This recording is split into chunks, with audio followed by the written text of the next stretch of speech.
In this video, I'm going to give you the answer for this question. The question is, who was on the first cover of Rolling Stone in 1964? When I give you the answer for this question, the correct answer for the question is John Lennon. What is the answer for the question? John Lennon.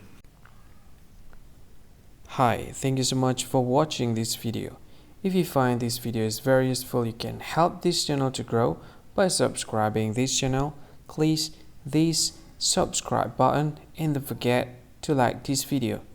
And if you find this video is not really good, or you don't really like this video, or you kind of feel that it's a little bit offensive or something like that, you can click this one, dislike button. You can do that anyway.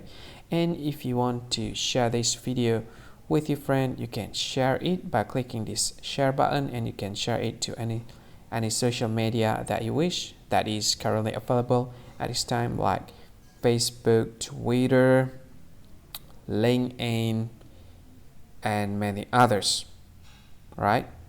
And if you want to add this video to your playlist, you can click this one. You can watch this video later, and you can find more options by clicking these three dots.